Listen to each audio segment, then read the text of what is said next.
আমরা যারা UK Europe বা পশ্চিমা দেশে থাকি এবং বিশেষ করে যারা হাউসে বসবাস করি তাদের প্রত্যেকের বাসার ব্যাকইয়ার্ডে একটা গার্ডেন থাকে। সামার আসলে আমরা শখের বসে বাগানে দেশীয় সবজি লাগাই। ইউকেতে লাউ হচ্ছে সবচেয়ে জনপ্রিয় একটা সবজি।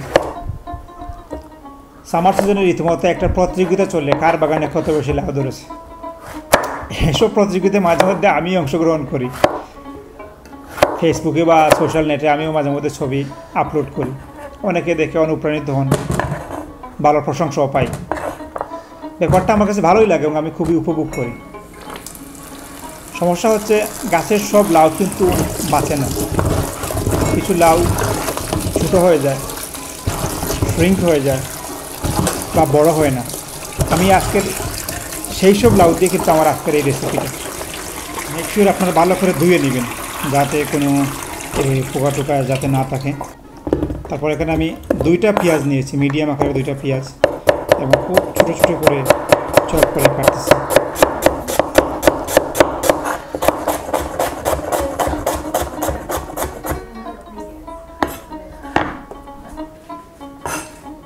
এখানে আমি একটা রসুন যতটা করা হয়েছে সবগুলোকে আমি একদম এই কুচি কুচি করে কাটে নিব।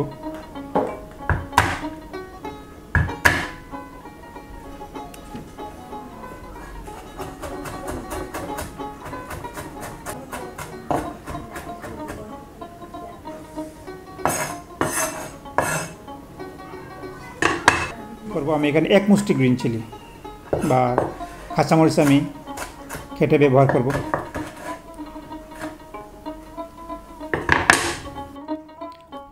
ফান গরম করে আমি এখানে আনুমানিক আধা কাপের চেয়ে কিছুটা বেশি তেল ব্যবহার করছি। তারপর রসুনগুলোকে ছেড়ে দিয়ে আমি রসুনগুলোকে একটু ব্রাউন কালার করব। তারপর আমি পেঁয়াজ ছাড়ব।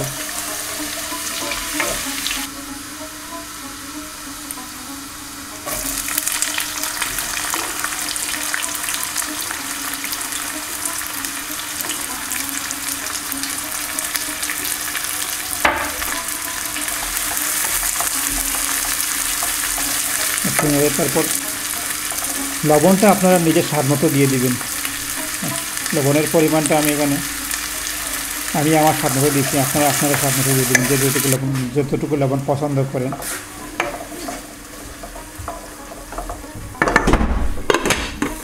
5-7 মিনিটের জন্য আমি রেখে দিব।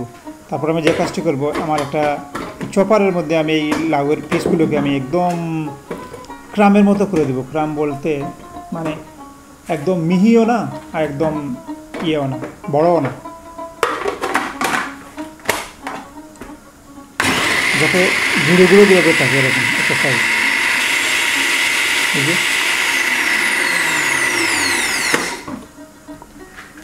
আপনারা দেখতে পাচ্ছেন যে এগুলো মানে একদম ব্লেন্ড যেভাবে হয় এরকম না, কাছে কিছুটা বড়ো সাইজ করে রেখেছি।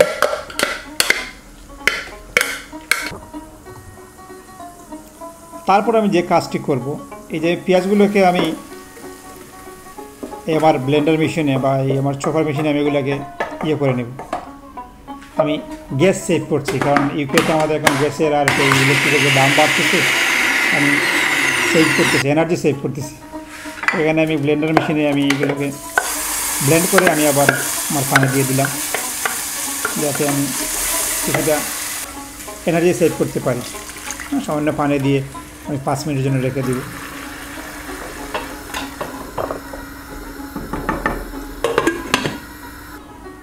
বাস 5 মিনিট পরে আমি এবার স্পাইস দিয়ে দিব, মশলাপাতি দিয়ে দেবো। মশলা হচ্ছে এখানে আমি এক্সট্রা একটা জিনিস ব্যবহার করব, গরম মশলা। যদিও সবজি থেকে কোনো গরম মশলা ব্যবহার করে কিনা আমি জানি না, আমি সাধারণত 5 ফোড়ন ব্যবহার করি। আমি এখানে আজকে গরম মশলা ব্যবহার করব। যে হলদি পাউডার দিলাম এখানে 1 টেবিল চামচ, তারপর ধনিয়া পাউডার 1 টেবিল চামচ, এই কিউমিন বা জিরা পাউডার দিলাম 1/2 টেবিল চামচ, এই যে গরম মশলাটা আমি দিলাম 1/4 চামচ, এবং চিলি পাউডার বা মরিচের গুঁড়ো দিলাম 1 টেবিল চামচ। ব্যাস,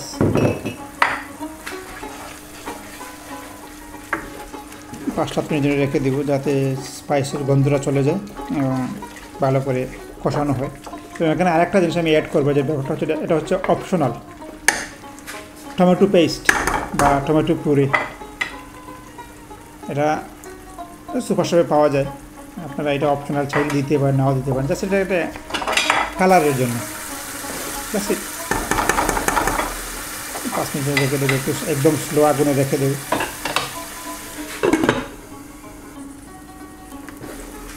ব্যাস, এবার আমি যে কাজটি করবো, আমার এই ক্রাম করা বা এই যে গুঁড়ো করা লাউগুলো আমি এখানে ছেড়ে দেবো, লাউয়ের যেগুলো।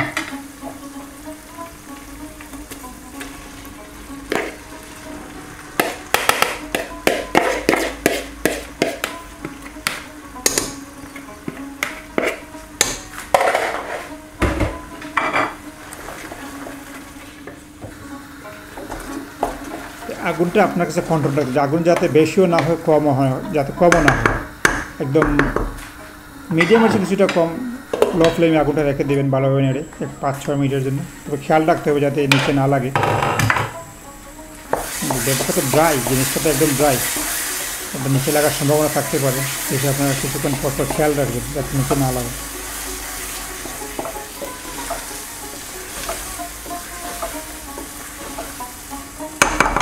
ব্যাস, আর 10-15 মিনিটের জন্য রেখে দেবো, এই ডেকে রেখে দেবো। এবং আমি আবারও বলছি যে খেয়াল রাখতে হবে যাতে নিচে না লাগে। এই যে আস্তে আস্তে কালারটা পরিবর্তন হয়ে যাচ্ছে, গ্রিন থেকে লাল হয়ে আসতেছে। ব্যাস, অলমোস্ট হয়ে গেছে।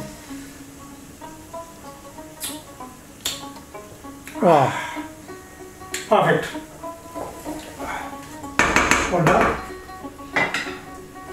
আমার নাম জানি না, আমি কী নাম দেবো আমি জানি না, আপনারা যদি কেউ কোনো নাম জানেন তা আপনারা নাম দিতে পারেন। আমার এই ডিশটা রেডি হয়ে গেল, এবার আমি টেস্ট করব। বিসমিল্লাহ।